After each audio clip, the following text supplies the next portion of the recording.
Hello and welcome to the Roman Roads podcast. This is Gilberto Roman Aguilar. And I'm Rodez. And this is episode 7 of the Roman Roads podcast. No introduction today because we're kind of doing this off the top of our heads, kind of impromptu. We always do it off the top of our heads, but this time we don't have anything written down. No, so this is like a pure impromptu podcast. Thank you so much for tuning in. What's on your mind, Rose? No, I was thinking about, so we had gone to Panda Express earlier, and you got a fortune cookie, right? I did get a fortune cookie. What did it say? The fortune cookie was, you will get a personal...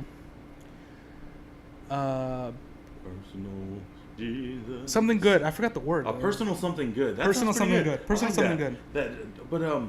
I was kind of thinking too about general things that, like little, I don't know what you call them, like supernatural superstitions, kind of. You know, like fortune cookies. I know they're American actually, but the idea you write a bunch of random phrases, you know, in a piece of paper, wrap it in a cookie. At the end of the meal, you eat it, and there's no real. Yeah. It's always at the end of the meal. The cookie's usually not that great. Although personally, I kind of like them. I like crumbling the cookie in egg drop soup. But you crumble the cookie, the fortune cookie in egg drop soup. Sometimes it's pretty good because they're kind of sweet usually. Yeah. So a little bit of salty and sweet. But they say the weirdest things in them, and on the back they have like lucky numbers, which I'm guessing are supposed to be used for the lotto. Is that what it is? Is that really for? I know people use it, but is that supposed to be? I'm not sure. Maybe it's just a general idea of lucky numbers in general. And I know it's episode 7, right? So I was thinking, 7 is considered one of the lucky numbers. They use it in slot machines. You get like all 3 sevens, and that's like the jackpot. But why? Do we know? I mean, it's an odd number, and aren't odd numbers usually the ones that are supposed to be bad or something? I'll look this up really quick. And another one too. While on the whole thing about numbers, I know casinos will take out because a lot of the chairs or tables are numbered. They won't have 13 anything. The floors will go from 12 to 14, and then there's certain numbers in, I guess, Chinese numerology that are considered bad, like 33, and numbers ending in 3, I think. And they'll take out those hotel rooms. They'll take out those whole floors. Not that they take them out. They just change the naming of it. The number on the elevator goes from 12 to 14, right? Yeah, 13th floor. Exactly. And I don't know, I'm assuming a lot of places, because we all have, I think almost every culture has certain lucky and unlucky numbers. Yeah. And I guess they come from different. I'm assuming they always come from different experiences. Here's the thing from the website Quora. I'm not quite sure. I'm not quite sure what this website is. Yeah, they just ask queries. Queries, I guess so. It says, why is the number 7 considered as a lucky number? And then Andras M. Nagy. Nagy. He's a mystic, numerologist, and author. He says from his book, I guess he wrote a book called Numerology Workbook. Yeah. He says 7 is not lucky, only special. Because the 3, spirit, mind, and soul, descend into the world, which is number 4, the sum being 7. Yep. All right. 4s. Or the mystic nature of man. All right. So what's the difference between the mind, spirit, and soul? Yeah. So what's the difference between the spirit and soul? It doesn't say. You know what it is? You have to buy the book. That's how he gets you. These are symbolized by the cube with 6 surfaces. Okay.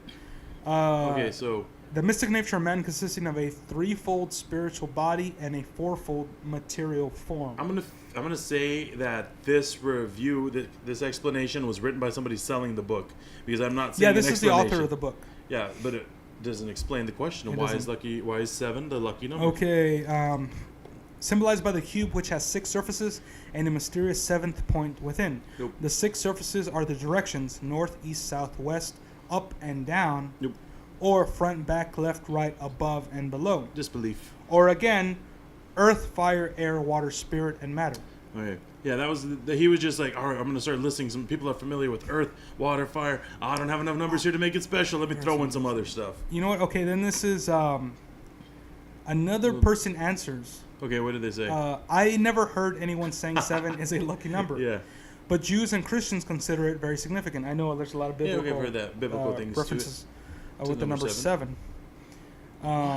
This is because the Lord Yahweh created the earth in 6 days and rested on 7th. Okay. 7, Sheva in Hebrew, talks about completion or perfection. So I guess maybe it's not too much lucky. It's just like a special number. The human mind looks for patterns and things, and somehow 7 became a special one.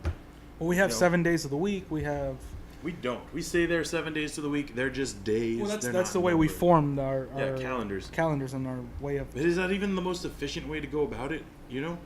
I don't know. I don't think that's something you don't question. You just expect 7 days, and it's. I don't think it's the best. I mean, we always have to adjust the calendar. You have those.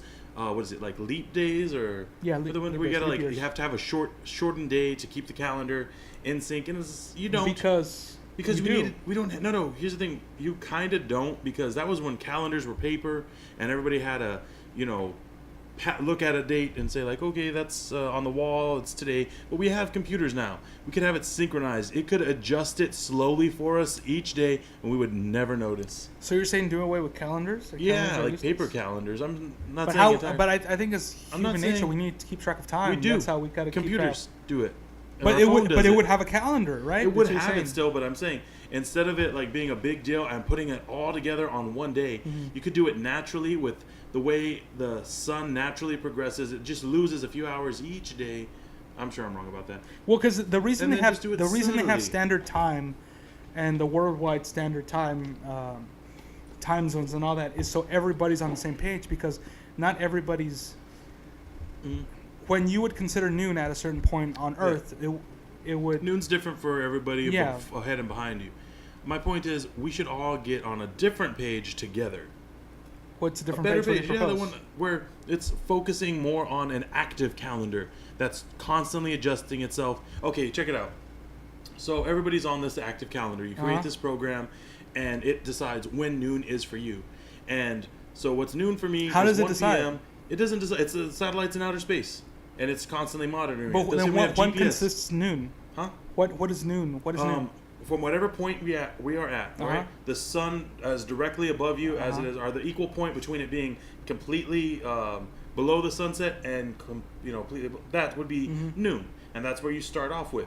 And because it's different for every person on the planet, their phone will be synchronized to what that is, and everybody will move exactly with it, because time zones aren't perfectly synced up. Like China is in one giant time zone, and one person's noon is the beginning of the day, and at the end of the country, it's the end of the day, because they decided they wanted one block thing, but it doesn't really work well for everybody. Is that true? It is true.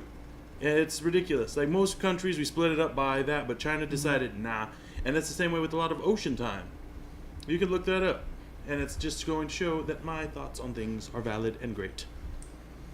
Yeah. Now, I'm just basically saying we should go by the scientific definition of noon. I don't know if that's a scientific definition of noon, but what I'm experienced as noon, the sun above me, with 12 hours behind me and 12 hours ahead of me, should be it for every person. Okay, I see the time zone map. Boom. And you see Iceland's one giant one. And there's only like 12 people on. No, Greenland. It's Greenland, right? That is... See how it's thrown off? The Americas have it pretty evenly distributed, but once you get to the other countries...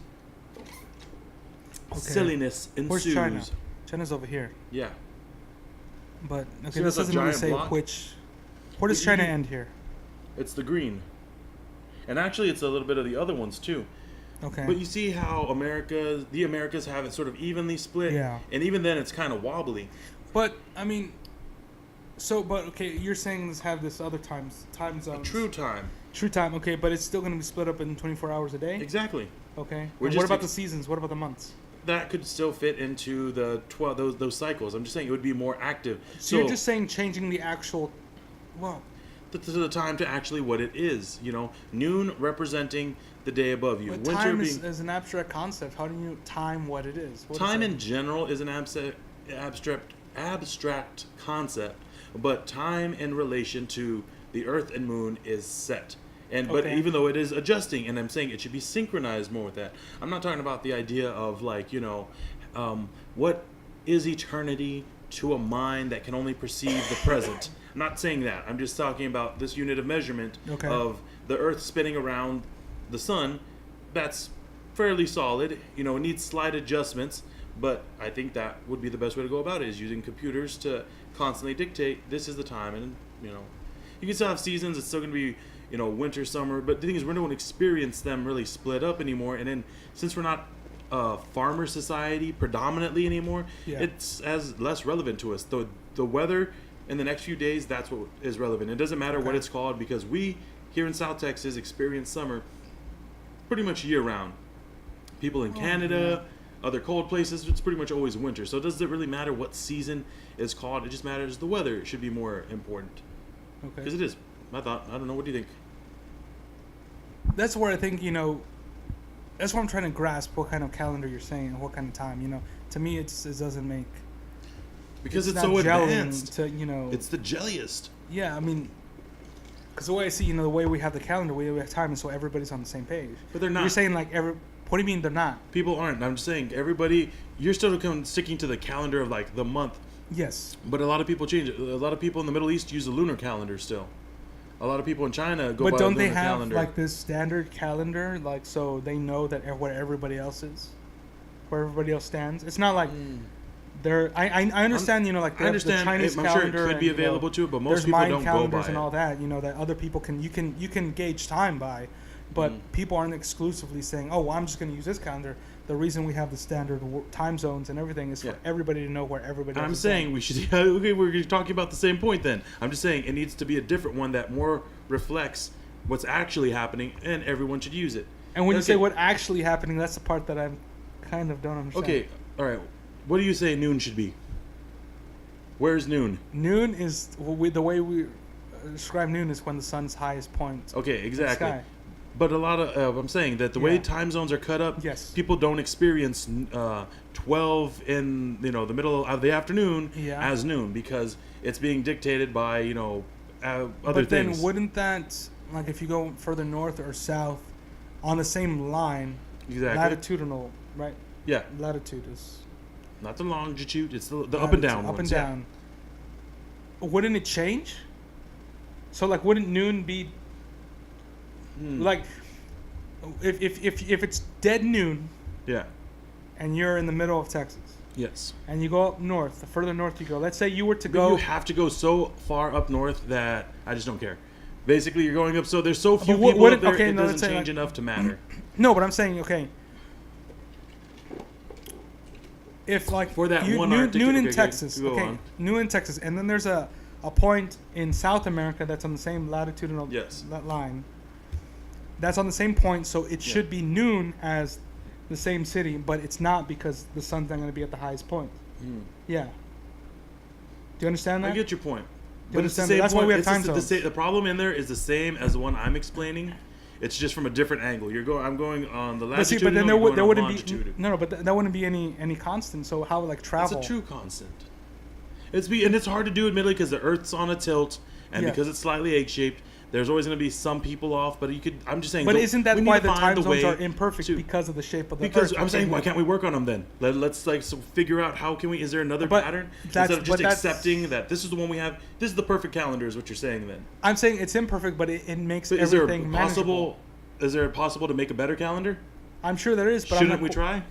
Yes, I'm not disagreeing with that, but I'm what you're saying is what it actually is. I'm presenting an option, and you are presenting nothing. No, you're just saying okay, let's use the old one. I get your point. Okay, we need everybody to have a standard. Yeah. Everyone needs to be on the same page.